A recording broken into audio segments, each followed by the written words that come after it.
கல்யாணத்துக்கு அப்புறம் இந்த 7 பதி சப்தபதின்னு பேர். 7 அடி நடக்கணும். புருஷனும் கொஞ்சம் அதிகமாக அக்னியை சுற்றி வலை வந்து 7 அடி நடக்கணும். சப்தபதினா 7 அடி நடக்கணும் பேர். அதான் வலம் வருவாங்க அக்னியை. அப்போ சொல்லுவாங்க மந்திரங்கள்லாம் இருக்கு. ஆனால் அந்த சப்தபதியும் முடிஞ்சாதான் கல்யாணம் முடிஞ்சது. 2 பேர் கல்யாணம் நடக்கிறது எல்லாம் அப்புறம் பண்ணு போனால ரிசப்ஷன் வைக்கிறீங்க, எல்லாம் பண்ணுறீங்க, நிச்சயார்த்தம் வைக்கிறீங்க, ரிசப்ஷன் வைக்கிறீங்க, எல்லாம் இருந்து காலத்தில் வந்து கோயிலுக்கு போகிற தாலி கட்டுறீங்க.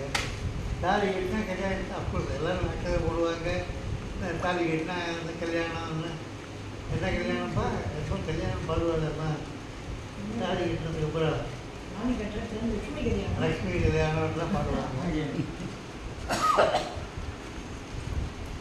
ஆனால் சாஸ்திரப்படியும் சட்டப்படியும் இந்தியன் சட்டமும் அதில் ஒத்துருக்கு.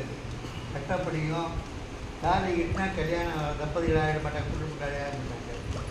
இந்த 7 அடி நடந்ததுக்கு அப்புறம்தான் அக்னியில் வேண்டிய மந்திரங்களை புரோகிதர் சொல்லுவார், திருப்பி சொல்லுவோம்.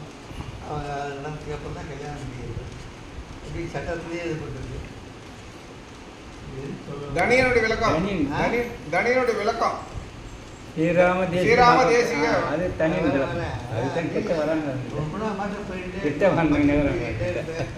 ஆனால் எல்லாம் நல்ல விஷயங்கள் தான், உங்களுக்கு தெரிஞ்ச வேண்டிய விஷயங்கள் தான்.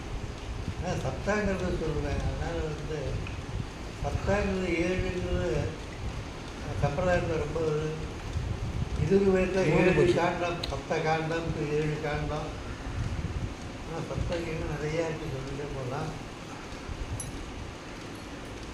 இப்போ விட வந்து ஆச்சாரியர்கள் சொன்ன கைத்தறிகள் எல்லாம் சொன்னேன் அவனுக்கு. அதனால் இப்போ வந்து ஒவ்வொருத்தருக்கும் 3 ஆச்சாரியர்கள். அதுலேயும் பிரதான சொல்கிறார். அதான் சொன்னேன்னு பிரஜாஸ்காரம் பண்ணது ஆச்சாரியன்தான்.